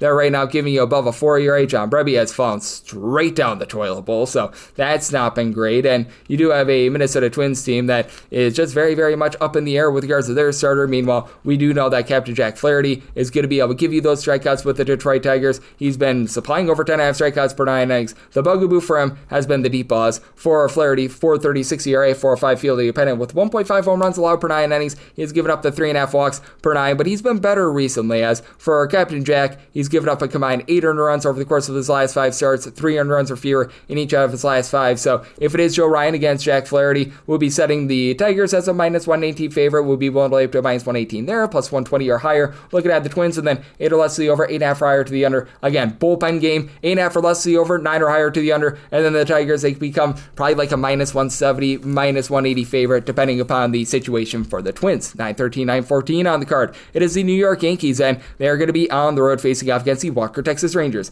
Jack Leiter is on the bump for the Rangers, and Carlos Rodon is on the bump for the Yankees. The Yankees do find themselves between minus 123 to a minus 137, between plus 110 to a plus 121 is that number on Texas. 8.5 is the total. The over and the under are anywhere between minus 105 to a minus 115, and for the Rangers, I did set them at a plus 135. I just still have some trust issues right now with Jack Leiter, as Leiter is giving up over 4 walks per 9 innings. The swing and miss stuff has gotten a little bit better for him, but it's not something that I would call supreme or anything like that. Mr. Leiter overall for the season has given you a 4.10 ERA. That fielding dependent is a 4.31 with 8.5 strikeouts per 9 innings, so it's starting to get there. But again, 4.5 walks per 9 innings, that's a little bit less than tremendous. I will say, for Leiter's credit, he has given up 2 earned runs or fewer in 4 out of his last 5 starts, so he's been on a relatively good run. And then for our good friend in Carlos Rodon, this guy does a much better job of not giving up the deep ball away from home rather than at home, even though his ERA has actually been a little bit better when he's been at Yankee Stadium rather than on the road. But I do think that for the Yankees, you do have to be a little bit concerned about this bullpen, even though they pick up Camilo Duvall, David Benner. We saw what they did in their first performance, and I don't think that that's necessarily a sign of things to come, but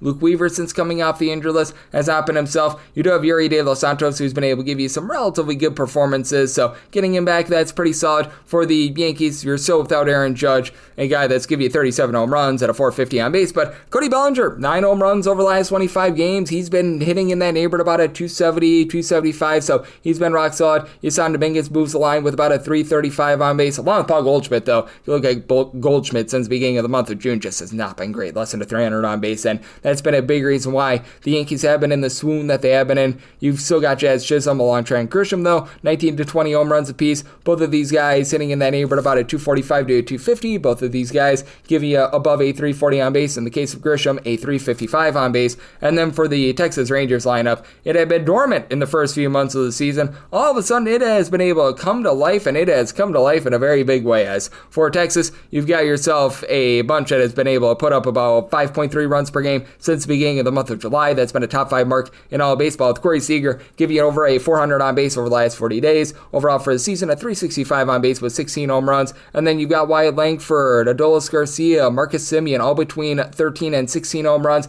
You've actually had Kyle Higashioka be one of the main catalysts for this offense ever since the beginning of the month of July, hitting above a 335. So that's been big. You do have Evan Kevin Carter on the injured list, but also for the Texas Rangers, even though I'm not fond of Jack Leiter, you've got a bullpen that has been in the top 6 in all of baseball in terms of ERA since June 1st, as have a lot of guys just going out there doing their job. Sean Armstrong, along with Cole Winn, Hobie Milner, these guys have all been able to give you a sub 3.25 ERA. Chris Martin is dealing with an injury, but you still have Robert Garcia give you about a 3.25 ERA as well. So I do think that for the Texas Rangers, you're going to be able to get a good performance out of the bullpen, but I just think that Jack Leiter gets outdueled by Carlos Rodon in this spot. And I do think that the Yankees give you a bit of offensive production. I did set my total at 8.2. I do think that the Rangers bullpen going to be able to help out with the under, and Rangers have been playing over 60% of their home games to the under. It's been playing very pitcher friendly this year, so I'm in on the under, and with the Yankees willing to lay up to a minus 134 on that money line. 9:15, 9:16 on the card. The Tampa Bay Rays are on the road against the LA Angels. Tyler Anderson is on the bump for the Angels. The boss, Shane Boss, goes for the Rays. The Rays are in pretty much a pick'em game. Minus 1.5 to minus 110 is the number on both of these teams, and so on this game is 9. The under is minus 115, and the over is minus 105. And for the Rays, set them out at minus 133 on the money line. I'm going to be willing to lay it. This has just been a bad run for Tyler Anderson, as he's overall for the season got a 4.49 ERA, but that fielding independent is a 5.32. He's giving up about 3.5 walks and 1.7 home runs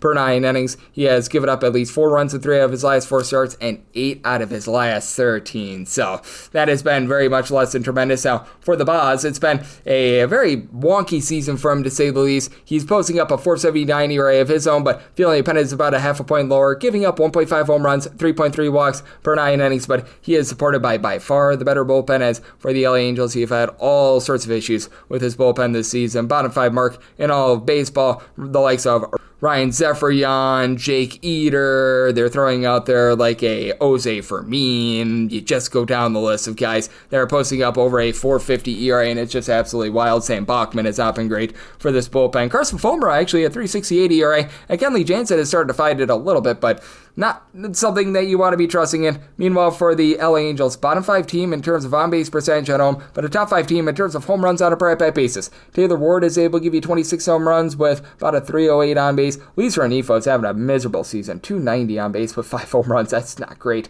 Nolan Juneau has been able to give you below about a 3.65 on base. Joe Adell, he's setting fire to the rain with the 22 home runs, but weighing about a 2.25. Logan O'Hoppe, 2.79 on base, but he does have 18 home runs, whereas Solaris continued to not be great this year, hitting a 215 with 293 on base, does give you 12 home runs, and then even Mike Trout sitting at 237, but he does have the 19 home runs. On the flip side for the Tampa Bay Rays, without Brandon Lowe in the lineup, this has been a lineup that has been struggling a little bit more, but Junior Caminero continues to supply for this team, 28 home runs, doesn't draw a lot of walks, but does a good job of being able to find a way to move the line. You've got Yandy Diaz, who's been able to give you about a 3.45 on base, and then you've had really good production as well out of Jake Magnum, who's been able to about a 2.80, and the overall base ceiling for this team has been great. Magnum is able to give you 16 stolen bases in 76 games. Chandler Simpson in 65 games. He's up to 32 stolen bags. He's hitting darn near 300 as well. Jonathan Aranda has been able to give you about a 3.95 on base as well. The entire catcher spot has been a little bit of an issue for this team along Taylor Walls, but I do like what I'm seeing on the Tampa Bay Rays lineup-wise, upper half of the big leagues in terms of runs per game, and then the bullpen obviously much better for them, as you've got a lot of guys that are able to give you a sub-3 ERA this season with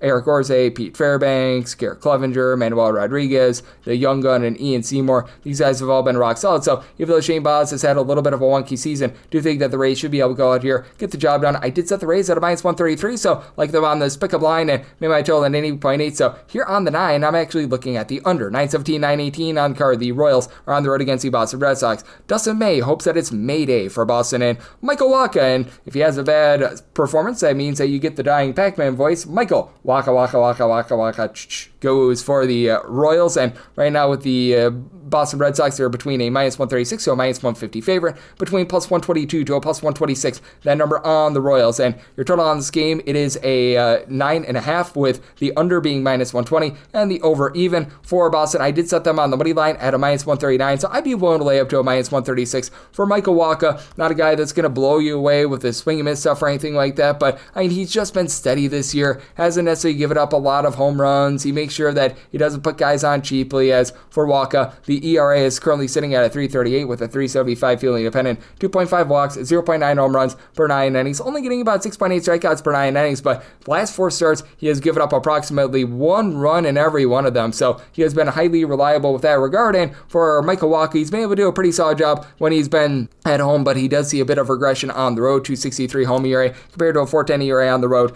On the road, his home runs per 9 rate does double, so that's something that you do need to be mindful of. And there's a Boston Red Sox team that when they've been at home, they've really been mashing the ball. Ever since they got rid of Rafael Devers, they've actually seen a nice uptick with regards to their offense, as Roman Anthony has been tremendous for the team. Even though he's not really getting a lot of home runs, he's been able to supply just below 400 on base. You've had Weiler Abreu while out for 20-plus home runs. He's been able to hit in that neighborhood about a 250. Satan Rafaela, he doesn't necessarily draw a lot of walks, but 14 bombs, he's hitting about a 267. Trevor Story, again, doesn't draw a lot of walks, but he's been much better here in the second half of the season. 18 home runs. Alex Bregman coming back, giving you about a 370 on base. He's been rock solid. Duran Duran has been able to give you a little bit more recently as well. So the Red Sox offense has been pretty great, and you take a look at this Red Sox bullpen, and it has been very much under the radar, as Aroldis Chapman has been probably the most trustworthy closer in all of baseball. A sub 150 ERA, he's gotten the job done time and time again for the Red Sox. They currently rank number 4 in the big leagues in terms of bullpen ERA, as you've got the likes of a Greg Weissert along with Chris Murphy, Garrett Whitlock. These guys have been able to give you a sub 325 ERA, have been solid. They pick up Steven Matz at the trade deadline. Not really bullish on Jordan Hicks, but overall it's a pretty solid team. And for the Kansas City Royals, this has been a top 10 unit with regards to bullpen ERA as well. They now get Hunter Harvey off the injured list, Carlos Estevez, Lucas Ursic, both have a sub 3 ERA. You've got Hunter Harvey off the injured list. John Schreiber has been able to give you a sub 350 ERA. And for the lineup, it's been much better. They were more of a league average offense in the month of July, as it has been overall for the season a bottom 7 team with regards to runs per game. But Salvador Perez, 20 home runs overall this season. I believe he's got 10 in the last 45 days. So he's been able to surge. He's now hitting above a 250 once again. You've had Miguel Garcia give you 20 stolen bases, 350 on base, 11 home runs. And then Bobby Witt Jr., Vinny Pasquantino, pair of guys who have been able to combine for 35 home runs. Witt Jr. hitting a 287, 29 stolen bases. It's just been the young guys just not materializing for this team. John Rave, Nick Lofton, Jack Caglione, all hitting below a 225 with no on base, no power, and Caglione lands on the injured list. That's not a loss for this team. You could use a bit more pop out of someone like a Kyle Isbell, hitting a 261, but 3 home runs. Drew Waters, only 1 home run. So these guys have been a little bit of an issue for the Kansas City Royals, but I do think that for the Royals, you're going to be able to get a solid performance out of Dustin May. Dustin May has just dealt with a lot of injuries throughout his career. He's got a really good fastball, but he hasn't just been able to put it together in general. He gets dealt by the Dodgers at the deadline, which I thought was a bit surprising. 4.85 ERA compared to about a 4.71 on base, 3.7 walks, 1.4 home runs per 9 innings, 8.5 punch-outs per 9 innings. He does enter having given up at least 4 runs in 3 out of his last 4 starts. He made a bulk appearance as well, so that one does not count. But that said, I do think that for the Red Sox, they are going to be able to get a relatively good performance out of Dustin May, enough to be able to get the job done against a Royals team that has struggled with their offense. So I did set my total at 9.2 at the 9.5. I like the under and the Red Sox up to a minus 138 on the money line. 919, 920 on the card. You got the White Sox on the road against the Seattle Mariners, as George Kirby goes for Seattle, and the Cannon, Jonathan Cannon, goes for the White Sox. 7.5 is the total. Over and under anywhere between minus 105 to a minus 115. And for the Seattle Mariners, minus 236 to minus 255 is that number on them. Between plus $2, plus 220 is that number on the Chicago White Sox. And for Seattle, I did set their money line price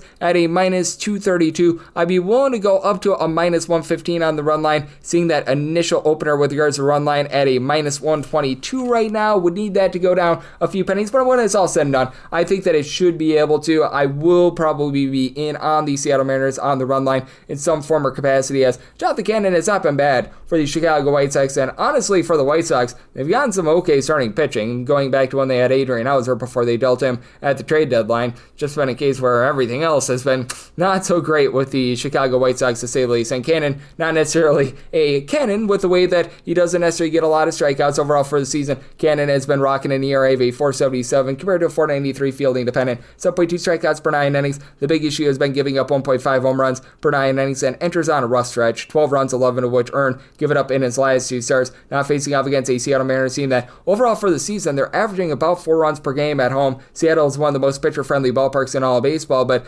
now you've got Josh Naylor's giving you 350 on base, and Eugenio Suarez, who he knows very well about hitting in this ballpark as he was with Seattle once upon a time, and he's been having a career year with 36 plus home runs. Big dumper Cal Raleigh enters into Tuesday with 42 bombs with a 360 on base. JP Crawford, Randy Arozarena are both around about a 350 on base, and Arozarena's up to 22 home runs, so you've got a lot of ferocity with regards to the Seattle Mariners lineup. And additionally, this is a bullpen that has some really good headliners as they pick up Caleb Ferguson at the trade deadline. He's been able to give a sub 350 ERA overall for the season. Then Matt Brash, Andres Munoz, Edward Bizardo, Gabe Spire, all below a 275 ERA. So they've been able to do a great job with their top guys. And for the Chicago White Sox, this has not been a great bullpen. They're in the bottom 8 in terms of their ERA, as one of your top guys, Zan Altavilla, is currently on the injured list. Now, they do have Mike Vasil as a bit of a long guy, and he's been very solid in this bullpen with a sub 275 ERA, but the likes of Brandon Iser, Grant Taylor, Jordan Leisure, all leisurely giving you at least a 4.25 ERA. That has been a little bit less than amazing. They've been trying to mix and match with some of these just cast-off veterans, and none of them have really panned out. Although Tyler Alexander, about a 3.27 ERA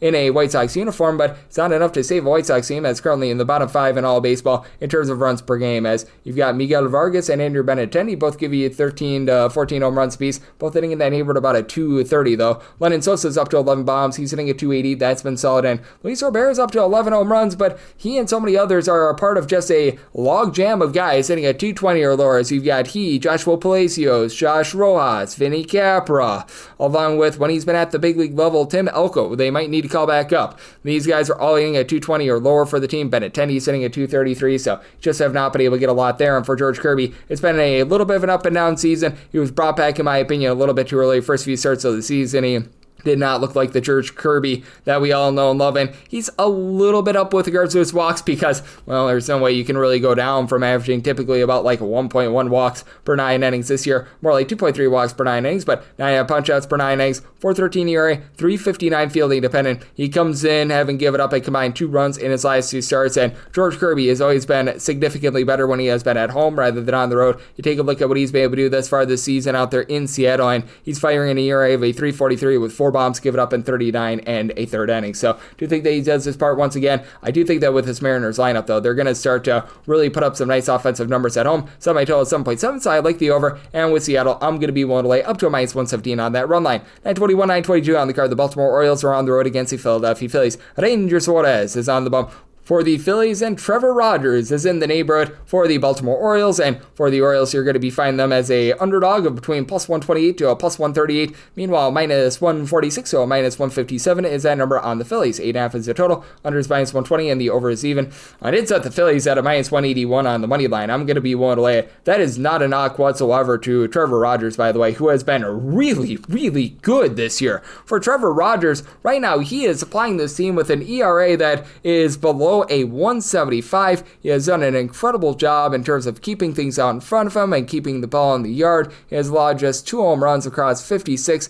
and a third innings, but he's backed up by a lineup that is right now averaging fewer than 3.6 runs per game away from home. That is dead sinking last in the American League, and they had to trade off Ramon Laureano along with guys like Ryan O'Hearn and company. Cedric Mullins no longer in there as well. They do get back Adley Rushman, but he's been having a disappointing year, hitting below 240. His power numbers have been down. Jordan Westberg has been able to quite well recently, so that's a nice little upgrade for this team as he's been able to give the team 13 bombs and about 240 at-bats, hitting at 270. Gunnar Henderson has been solid. He and Jackson Holiday, 13 to 14 home runs apiece, with Henderson give you a 356 on base, but now you're looking to more of these young guys like Tyler O'Neill and company to step up, and that just has not happened. Ryan Mountcastle, just coming off the injury list, has never been a guy that's walked, and he's got 2 home runs and over 180 at-bats this far this season, so that's not amazing, and this Orioles bullpen is not amazing. They're in the bottom 6 in terms of their ERA. Felix Bautista is currently on the injured list. They had to trade away Sir Anthony Dominguez, Gregory Soto, who weren't necessarily that great to start with, but now you've got the likes of Dietrich Enns, Junior Cano, Matt Bowman, Corbin Martin, a whole bunch of guys are posting up above a 4.40 ERA, and for the Philadelphia Phillies, has this bullpen been amazing? No, it has not, but you pick up Yohan Rodon, who's been just absolutely absolutely lights out as a closer thus far this season. And I mean, some of these guys are coming along for the ride. Matt Strom, Orion Kirkring, Tanner Banks, Alan Ragnall. These are all guys giving you a below a 3.40 ERA. And for the Philadelphia Phillies, it's been all about Kyle Schwarber. 40 home runs at a 3.80 on base. He has been amazing for this lineup. But I mean, you've got plenty of other guys that find a way to move the line, get on base. Trey Turner, 11 home runs with hitting about a 280 with 25 stolen bases. J.T. Realmuto's not hitting for a ton of power, but hitting above a 300 since the beginning of the month of June. Alec Bohm is hitting at 280. You've had Bryce Harper give you a 375 on base. He's up to 17 home runs. He's been on a tear since coming off the injured list. And for Ranger Suarez, it's been a pretty remarkable season for him, as overall he's got a 2.68 ERA. Not too much of a swing and miss guy. He's getting a hair above 8 strikeouts per 9 innings, but he does a good job of just not beating himself in that he doesn't give up a lot of homers. 0.6 home runs per 9 innings, 2.4 walks per 9 innings. And if you want to go a little bit more advanced on Ranger Suarez, he had that 7 spot that he gave up in his first start since coming off the injured list. But if you exclude that first start that he had, so you're taking a look at pretty much the last 15 starts with Ranger Suarez, he's posting up a sub 2.75 ERA in this time span. He's been doing a really good job in terms of not giving up a lot of walks, less than 2.3 walks per 9 innings. And I do think that for the Philadelphia Phillies, they deserve to be a demonstrative favorite here. I set them at a minus 180 on the money line. I'm going to be willing to take a shot here on that money line. Don't want to quite go run line because I set a very low total as well of a 7.6. So like the under, and I do like the Phillies on the money line. 923, 924 on the card. The Cleveland Guardians are on the road against the New York Metropolitans, as David Peterson, great name, is on the bump for the Mets. Gavin Williams goes for Cleveland. Cleveland is a underdog of anywhere between plus 143 to a plus 150, minus 159 to minus 176. The number on the Mets 8 is the total, over and under both at minus 110. And for Peterson, I set him at a minus 166 on the money line. If you're taking a look at that initial opening number with regards to the run line to lay run half with the New York Mets, you're going to be getting a plus number of plus 114, and I would need about a plus 119 here, and I do think that when it's all said and done, I should be able to get that plus 120. The FanDuel openers that you typically get on these run lines are a little bit less than savory, so I'll just say that. But that said, I do think that I should be able to get that run line price that I am so much desiring with the Mets, as David Peterson has been really good in terms of inducing soft contact. Peterson over the last 2 seasons has actually seen quite a bit of a drop-off with his strikeout numbers this season. He's only giving you 7.4 strikeouts per 9 innings, but in 127 innings, he has allowed 7 home runs. He has just been absolutely remarkable with that regard. Comes in having allowed only 5 earned runs over the course of his last 5 starts, has won 6+ innings in every one of them. So a Mets bullpen that's been a little bit of a roll the dice here this season. Even with picking up Ryan Elsley, you still have your trust issues with it. I believe they also pick up Tyler Rogers off the San Francisco Giants scrap heap as well, but I mean, you do have these guys like Ryan Stanek, Oscar Brazoban and company that just have been far from amazing for this team. But on the flip side, you do have yourself a Guardians team that they're just not the same bullpen that they were a season ago, especially with Emmanuel Clase right now dealing with the whole gambling situation. That's not necessarily amazing. You have had Kate Smith, Eric Zabrowski both supply an ERA below a 3. You've had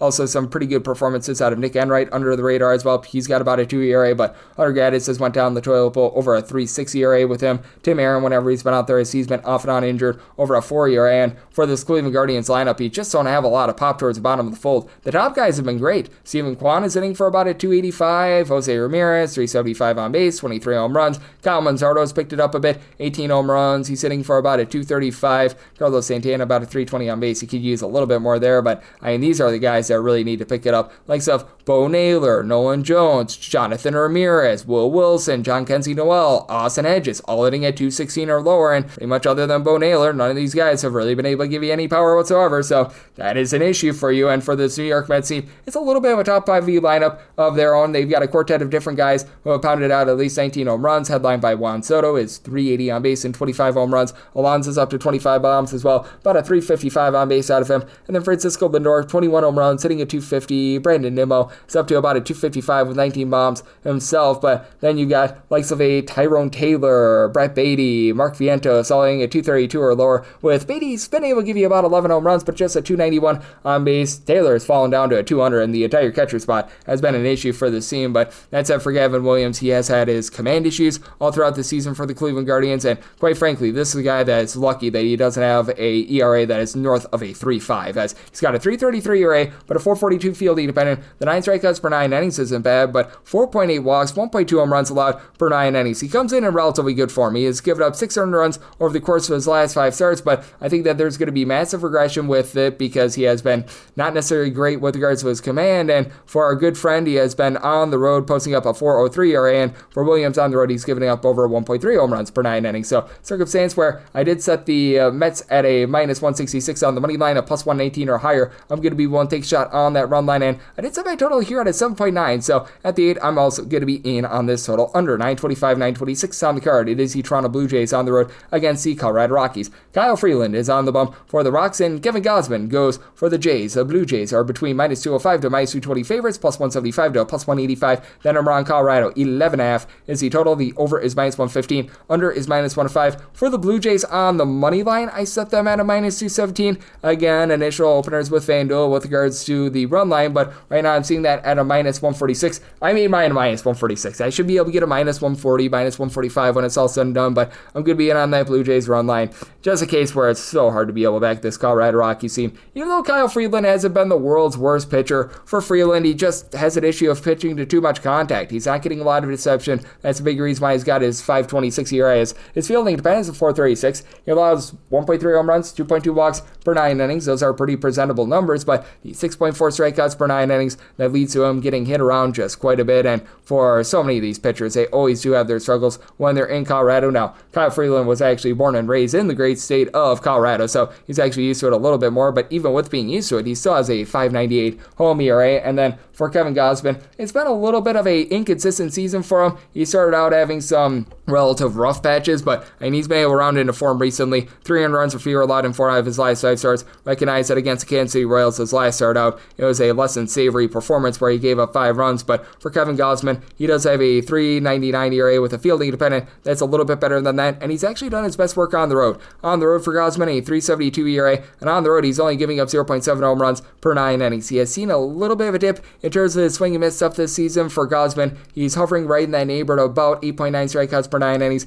giving up 2.5 walks per 9, but he's also backed up by a Blue Jays bullpen that is currently in the top 8 in all of baseball with regards to a bullpen ERA. This despite the fact that Jeff Hoffman, along Chad Green, have been absolutely awful in this bullpen, as it's been Braden Fisher or Brandon Little, pair of guys give you a sub 275 ERA, along with Ariel Rodriguez give you about a 255 ERA, who have stepped up and have really been able to save this bullpen. They pick up Louis Varland from the Twins as well, so that's going to be able to help them out. And for this Blue Jays lineup, it has been one that has been much better at home rather than away from home. They're averaging about 5.3 runs per game at home, more than a full run per game less away from home, but Coors Field is going to be able to help out with that quite a bit. They are dealing with George Springer being on the concussion IL, leads away with 18 home runs at a 380 on base, but they've got Addison Barger, Bo Bichette, Flagler Jr. between 15 and 16 home runs apiece. Bichette is hitting about a 300, Flagler Jr. just below 400 on base. Don't call his name. Alejandro Kirk is hitting about a 300 as well. Now they're getting off the injureless Dalton Varsho, who when he's been out there, has actually been a really nice power source for the team. Not a guy that's going to hit for any average, but 9 home runs at 103 at-bats entering into Tuesday, and for the Colorado Rockies, it doesn't need explaining, but this is not necessarily the world's greatest bullpen, as they had to deal away Jake Bird at the trade deadline, so he's no longer out there. You've been able to have Victor Vodnik be pretty solid. He's been able to give you a sub-4 ERA. Jimmy Herget has been pretty solid in this bullpen as well, but then you just take a look at the poo-poo platter of different guys like Seth Alverson, Scott Alexander, Ryan Rolison, Zach Ogno, Sanel Shavili. Just so many guys are posting up over a 4.75 ERA. I do think that the Blue Jays should be able to win this game quite handily. I'm willing to go up to a minus 145 on this run line, and did set my total 11.1. I just don't know if the Rockies are able to do their part with this total, because even though Coors Field is supposed to really elevate offense for this Rockies team, they're still only averaging about 4.4 runs per game at home. Hunter Goodman has been rock solid. He's been able to give this team 24 home runs as far this season. Jordan Beck, when he's been at home, has been hitting about a 322, and then you've had above a 300 average out of both Brenton Doyle along with Tyler Freeman as well. And then Mickey Boniek, 11 home runs at home this far this season as well. But the likes of Therio Estrada, Orlando Arcia, these guys have just not been able to hit at Coors Field this far this season. So I'm in on the under of 11.5, and with the Blue Jays all the way up to a minus 145 on that run line. 927, 928 on the card. The Miami Marlins play out the Houston Astros. Spencer Arrighetti's mom spaghetti is on the bump for the Astros, and Jansen Junk is on the bump for Miami. This is a pick'em game between -105 to -110 on both teams, and total on this game is 8.5. Under is -120, and the over is even. I'm going to be able to take a shot on the under. I did set my total at an 8.3. While Jansen Junk has really not been able to throw a lot of junk to be able to get a bunch of strikeouts, he's been able to do a good job of keeping things out in front of him and not self-inflicting wounds. He's got a 3.86 ERA, but that fielding independent is a 2.40, as he has won out there for 13 total appearances, 65 and a third innings. He has given up 6 walks and 2 home runs in this span. Now, the 6.5 strikeouts per 9 innings, again, you would like to see that be a little bit more northward. And for Spencer Arrighetti, the minor league rehab appearances weren't necessarily the world's greatest. He's going to be making his first start since early April. He had a 5.59 ERA in 2 starts. I'm not going to put too much into that. Last season at the big league level, 10.5 strikeouts, 4 walks per 9 innings. He's got good stuff, but he needs to learn to control it a little bit more. Last season at the big league level, about a 4.50 ERA, and then with those minor league rehab appearances, 5.73 ERA over the course of 3 starts. He was getting strikeouts from 9 punch-outs per 9, but he gave up 3 home runs in 11 innings, so that's a bit of an issue. But even if you have Spencer Arrighetti, not necessarily give you the start that you want, this is a Houston Astros bullpen that has been in the top 5 in all of baseball in terms of bullpen ERA. You've got the Bryans, Brian King, Brian Abreu, Josh Hader, Steven Okor, Bennett Sosa. All these guys give you a sub-3 ERA, and now you've got Jeremy Pena back off the injured list, who's been able to hit about a 3.25 with a double-figure amount of homers. You've been able to get 15 home runs apiece out of Christian Walker and Yunior Diaz. Now, neither of these guys are really getting on base, sub-300 on base, but you have the power element there. Jose Altuve is starting to look like the Jose Altuve that we all know and love, with 18 home runs, hitting about a 280. And then you've got guys like a Jake Myers moving the line, hitting above a 300. Victor Caratini's been able to hit about a 270 with 10 home runs. Cam Smith has been up and down, but he's been hitting above a 250. And for the Miami Marlins, they play in one of the most pitcher-friendly ballparks in all of baseball, and that's why they've got such demonstrative home and road splits in terms of their offense. As for the Miami Marlins right now, they're a bottom 2 team in the National League in terms of runs per game at home, with 3.8 runs per game. That goes up to 4.8 runs per game away from home, but don't tell that to Kyle Stowers, who has been as hot as lava for this team. 25 home runs, a 370 on base out of him. Xavier Edwards has been able to hit about a 295 for this unit. You've been able to have Otto Lopez hit about a 250 as well. They deal away Jesus Sanchez, but Liam Hicks is giving you about a 355 on base as well. Do like to be able to see that. And Roberto Hernandez, in a small sample size, he's been able to give you 5 home runs and 110 at-bats, hitting above 290. And for the Miami Marlins, since the beginning of the month of June, this has been a top 7 bullpen in terms of ERA, as well as you've had a lot of just these cast-off guys be able to put it together and have really nice performances, as Anthony Bender has been the main of them. He's been able to give you a sub-225 ERA, but you even take a look at these guys like Cade Gibson, Tyler Phillips, Ronnie Enriquez, Lake Bakar. These guys have been able to give you a sub-3.3 ERA. Valentin Beloso always makes you hold your breath, but I do think that for Miami, they get a relatively good pitching performance here, and I think that Arrighetti gives up a little bit early, but I think that the Astros bullpen, enough to be able to get the job done. I did set the Astros at a -106 on this pick'em line, at a -105 in on the Astros money line, and I'm going to be in on the 8.5 under, and we wrap things up with 9:29, 9:30 on the card. The Athletics are on the road against the Washington Nationals, as Jeffrey Springs goes for the Athletics, and Cade Cavalli is on the bump for Washington. And Washington is a underdog at home of anywhere between plus even money, plus 100 to plus 110. Meanwhile, anywhere between -118 to a -125. That number on the Athletics, 9 is the total, over and under both at -110. And for Cavalli, at a plus 105 or higher, I'm going to be willing to back the Washington Nationals on the money line. Now, for the Sacramento A's, they pitch much better when they're away from Sacramento, because, man, that has been a place where nobody has felt comfortable pitching in general. And for Jeffrey Springs, he has seen quite a bit of a dip in terms of his swing and miss stuff. He's coming off of some major surgery, so that has been hurting him a little bit. But for Jeffrey Springs, he's been able to do a relatively okay job in terms of not self-inflicting a bunch of wounds recently, with about 2.9 walks per 9 innings, giving up way too much of the deep ball, 1.5 home runs per 9 innings, but he does come in giving up 300 runs or fewer in 4 out of his last 5 starts. And for Springs, he's actually been one of the few guys that have had relatively solid splits with regards to home/road. As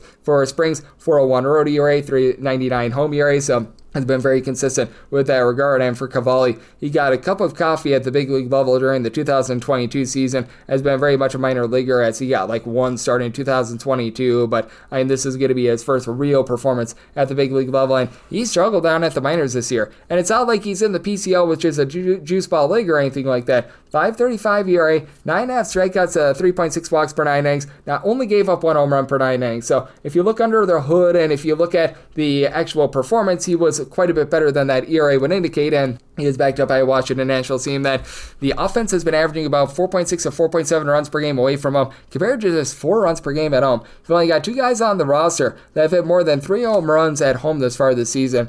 James Wood, who's been very solid with 24 home runs at 360 on base, but post home run derby has not been himself. And Nathaniel Lowe has given you 15 home runs, but he's only hitting a 222. Josh Bell, since the beginning of the month of July, has been hitting well above a 275. He's up to 13 home runs this season, but now you're looking to more of the young guys. Dallin Lyle has been hitting a 255. No power out of him, but he moves the line. Same goes for Brady House. He's been hitting about a 250 with 2 home runs in his 35 games. And for the Nationals, this is a dumpster fire of a bullpen. That's the best way of putting it, because no longer do you have Andrew Chafin out there, Kyle Finnegan. So you do have Cole Henry. He's giving you a sub-4 ERA, but likes of Jackson Rutledge, Orlando Rabalta, Jose Ferrer, Ryan Lotus, so many guys with an ERA above a 5, but you're able to say the same thing for the Athletics as well. As they trade away Mason Miller at the trade deadline. You do have Sean Newcomb and Michael Kelly who've been able to give you an ERA below a 375, but when you're relying upon some of these guys like Oswaldo Bido, Justin Sterner, Hogan Harris, Ben Bowden, all posting up at least a 4 ERA,